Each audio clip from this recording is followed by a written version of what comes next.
The night everything changed, the house was quieter than I had ever known it to be. Not peaceful. Not calm. Quiet like something sacred had just been broken. I was standing outside my father's study, my palms damp, my breath shallow. I could hear the low murmur of his voice inside, steady, controlled, speaking on the phone. The same voice that had addressed diplomats and ministers without hesitation. But tonight, it was waiting for me. When the door opened, the scent of oud drifted out into the hallway. His office was exactly as it had always been, dark wood shelves lined with leather-bound volumes, framed photographs of official ceremonies, a prayer rug neatly folded in the corner. Everything familiar. Everything safe. Except me. He didn't raise his voice. He didn't need to. Sit down, Amina. I obeyed automatically. Years of discipline had trained my body to respond before my mind could. He studied me carefully, his eyes searching my face as if hoping to find the daughter he thought he knew. I am hearing things, he said slowly. Tell me they are not true. My heart pounded so loudly I was sure he could hear it. This was the moment I had rehearsed alone in my room. The moment I had begged God to either remove or make clear. I swallowed. They're true, I whispered. His expression didn't explode into anger. It collapsed into disbelief. Is this truly what you believe? And in that suspended second, between loyalty and conscience, between belonging and truth, I felt something inside me settle. Yes. The silence that followed felt heavier than any shouting ever could. And I knew I had just stepped across a line I could never uncross. My name, the one I will use here, is Amina. I am 32 years old. I was born into a family where honor was not a concept. It was structure. It was oxygen. My father held one of the highest advisory positions within a major Saudi ministry. His name opened doors. His voice shaped policy. His reputation demanded precision from everyone under his roof, especially me. From the outside, my childhood looked perfect. Our home was expansive, always immaculate. Guests arrived in pressed thobes and flowing abayas. Conversations at dinner often revolved around national stability, responsibility, and faith. My father believed deeply that Islam was the backbone of our society, not only spiritually, but morally and politically. And I believed it too. As a child, I memorized large portions of the Quran before I turned 10. I still remember the cool marble beneath my knees during lessons, the gentle tapping of my teacher's pen correcting my tajweed. I loved the rhythm of recitation, the way the Arabic felt like sacred music moving through my chest. Faith was never presented as oppression in my home. It was presented as dignity. My father would rest his hand on my head after Fajr prayer and say, Amina, you are my pride. A daughter who honors Allah honors her family. Those words shaped me. I didn't just want to obey God. I wanted to protect my father's pride. But even in those early years, there were quiet moments that felt unfinished. I remember sitting on my bed after Isha prayer, the city lights flickering outside my window, whispering into the dark, Allah, do you see me? Or only what I do? I didn't doubt God. I doubted whether I was known by Him. There's a difference. As I grew older, expectations grew with me. My dress, my friendships, my public speech, everything reflected our family's standing. I carried our name carefully. And yet, somewhere beneath the obedience, a small question began to form. If I removed the pressure, the expectations, the watching eyes, who was I, really? And would God still want me if I wasn't perfect? The first crack in my certainty did not come from reading another religion. It came from watching myself. I was 26 years old when I began to notice the fracture. Outwardly, nothing had changed. I prayed 5 times a day. I fasted. I dressed modestly. I spoke carefully. I represented my family with the composure expected of me. But inwardly, something felt misaligned. The moment that forced me to confront it happened during a private family dinner. We were gathered in the large dining room, crystal glasses, polished silverware, quiet formality. A distant relative had been mentioned. He had quietly stopped practicing Islam after studying abroad. The word used for him was lost. Another relative said, "People like that bring shame. It's better they stay away." There was no yelling. No dramatic condemnation. Just calm dismissal. But something in me tightened. I knew this relative. He wasn't rebellious. He wasn't immoral. He had simply begun asking questions. And I suddenly realized something that unsettled me deeply. Questions were not safe in our world. That night, after everyone had gone to bed, I stood at my bedroom window. The city lights glowed beneath the dark sky. I pressed my forehead against the cool glass. If I ever had questions, would I become lost too? That thought terrified me. Because the truth was, I already had questions. Not about whether God existed, but about who He was. Growing up, I had known Allah as majestic, powerful, sovereign. I feared disappointing Him. I feared missteps, forgotten prayers, impure intentions. Faith often felt like balancing on a narrow ledge, constantly aware of judgment. But I began asking myself something I had never dared to voice. Is fear the same as love? The more I tried to silence that question, the louder it became. Around that time, I witnessed something else that unsettled me. A situation involving someone close to our extended circle, a moral failure that was quietly covered because of status. Reputation protected him. I remember sitting alone afterward, my chest tight. We spoke often of justice. But I saw protection. We spoke often of righteousness. But I saw image management. And I heard a whisper inside my own mind. Is this faith, or performance? The thought scared me so much I audibly said, "Astaghfirullah," asking forgiveness for even thinking it. But the crack had formed. From that day forward, prayer felt different. Not empty, but strained. I began noticing how often my words were memorized, structured, familiar, yet my heart felt distant. One evening, after Maghrib prayer, I remained on my prayer rug long after finishing. "Allah," I whispered, "I don't want to dishonor you. I don't want to dishonor my family. But I don't understand you the way I thought I did." My voice shook. "I feel like I'm performing." There. I had said it. For the first time, I admitted to myself that I didn't know whether my devotion was love or obligation. That realization did not make me angry. It made me afraid. Because in my world, faith was stability. It was family unity. It was social identity. It was protection. If that foundation shifted, everything else could shift with it. I began journaling secretly. Small sentences at first. What does God feel like? Is obedience enough? Can someone belong and still question? I hid the notebook in the back of my closet behind folded scarves. The secrecy alone made my heart race. But something else was happening. Instead of pushing me away from God, the questions were pulling me closer to something deeper. I found myself longing for a relationship that felt personal, not only structured. One night, I searched online for the phrase, "Does God love me personally?" I don't know what I expected to find. But that search would lead me somewhere I never imagined. As I stared at the screen in the dark glow of my bedroom, I felt the weight of what I was doing. If anyone knew I was exploring outside approved boundaries, the consequences would be immediate, not violent, but relational. Trust would shatter. My father's confidence in me would fracture.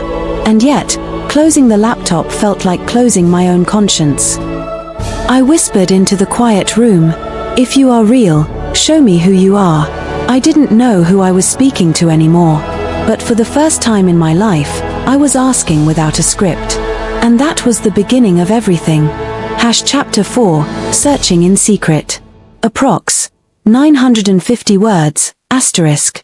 My searching did not begin dramatically. It began quietly. Late at night. Behind a locked bedroom door. I told myself it was academic curiosity. Intellectual exploration. I had studied abroad for a short period during university. I knew the value of understanding perspectives beyond my own. That's what I repeated in my mind when guilt crept in. But deep down, I knew this was not just academic. It was personal. The first time I read words attributed to Jesus, I felt nervous, almost as if someone could see over my shoulder. I remember lowering the brightness on my laptop screen, the room illuminated only by a small lamp beside my bed. I expected complexity, debate, theological arguments. Instead, I read, "Come to me, all who are weary and burdened, and I will give you rest." Matthew 11 verse 28. I froze. Weary, burdened. I had never described myself that way out loud. My life was privileged, structured, honored. And yet, something inside me felt exactly like that. Weary of performing, burdened by expectation. I shut the laptop immediately. My heart was pounding again. Why did that sentence feel like it was speaking directly to me? The next few nights, I returned. Carefully, cautiously. I began reading small portions of the New Testament in English. I avoided Arabic translations at first, the familiarity felt too dangerous. English gave me emotional distance. What struck me wasn't doctrine. It was personality. Jesus spoke with gentleness toward the broken. He touched lepers. He defended women publicly shamed. He forgave people who had failed morally. And I kept thinking, he sounds approachable. That thought unsettled me. In my understanding, God was exalted beyond comprehension. Holy, distant, majestic. That had always inspired reverence in me. But this was different. This was intimate. One evening, I read the story of the woman caught in adultery. When the crowd prepared to stone her, Jesus said, "Let any one of you who is without sin be the first to throw a stone." I stared at that line for a long time. He did not deny sin. He confronted hypocrisy. I remembered that family dinner months earlier. The relative labeled as lost. The subtle protection of reputation over honesty. My chest tightened. Was it possible to love God and still admit failure openly? Was grace weakness, or strength? The internal dialogue became constant. Am I betraying my upbringing? Asterisk. Or am I finally being honest? Asterisk. Around this time, I began speaking very cautiously to someone I had met during university. She was not Saudi. She was Christian, but not argumentative. She had never tried to convert me. She simply lived her faith quietly. I sent her a message one night. "Can I ask you something personal?" She responded almost immediately. "Of course." I hesitated before typing. "What does it feel like to know God?" There was a long pause before her reply came. "It feels like being known, and still loved." I felt tears sting my eyes. Known, and still loved. I had spent my entire life trying to be worthy. What if worthiness wasn't the starting point? Weeks passed like this. Reading. Reflecting. Closing the laptop quickly at the sound of footsteps in the hallway. Then something happened I still struggle to explain logically. It was not dramatic. There was no visible vision. But it felt real. I had fallen asleep after reading the Gospel of John. Specifically this verse. "I am the good shepherd. I know my sheep and my sheep know me." That night, I dreamed I was walking through a vast desert. The sand stretched endlessly in every direction. I was dressed as I normally dressed, modestly, carefully, but I felt small. Alone. In the distance, I saw two paths. One was wide, filled with familiar voices calling my name, family, tradition, safety. The other was narrow, almost hidden, and quiet. I felt fear rise in my chest. Then I heard a voice, not loud, not commanding. Gentle. Amina. It wasn't accusatory. It wasn't demanding. It felt like recognition. In the dream, I turned toward the narrow path. Not because it looked easier. It didn't. It looked lonely. But because something in me felt drawn not by pressure, but by invitation. When I woke up, my face was wet with tears. I sat up in bed, my heart racing. Was that just my imagination? A subconscious reflection of what I'd been reading? I didn't know. But I knew this. I had never experienced God as gentle before. The next evening, alone in my room, I did something that terrified me. I spoke directly to Jesus. Not formally. Not theatrically. Just quietly. If you are who you say you are, show me. I don't want to betray my family. I don't want to dishonor my father. But I cannot ignore what I'm feeling. My voice cracked. I don't want religion. I want truth. There was no thunder. No dramatic sign. But something settled in my chest. Not certainty. Peace. Small. Fragile. But real. And for the first time in my life, my prayer did not feel like performance. It felt like conversation. That frightened me more than doubt ever had. Because if this was real, everything would have to change. After that first dream, I tried to return to normal. I increased my discipline. I lengthened my prayers. I told myself emotional experiences are not truth, they are feelings. And feelings pass. But this one didn't. The sense of being known lingered. Weeks later, the second dream came. This one was clearer. I was standing inside our family home, but it was empty. No furniture, no decorations, no photographs of official ceremonies on the walls. Just bare rooms echoing with silence. I walked through each space, calling out for my parents, my siblings, anyone. No one answered. Then I noticed a door at the end of the hallway. It had never been there before. Light spilled through the crack beneath it. I remember hesitating, my hand hovering over the handle. I knew instinctively that opening it would change something. When I pushed it open, I wasn't met with blinding light or overwhelming sound. I saw a simple wooden table, and across from it, a figure seated calmly. I could not see his face clearly, only warmth, presence, stillness. He did not speak immediately. He waited. And I felt something I had rarely felt in my spiritual life before. I did not need to prove anything. I did not need to recite. I did not need to earn. I simply felt invited. When I woke up, my heart was beating fast, but not from fear. From recognition. I sat upright in my bed, whispering, "What is happening to me?" The next day, I could barely concentrate. Every familiar space in my home felt slightly altered, like I was walking between two realities. One was visible, tradition, expectation, duty.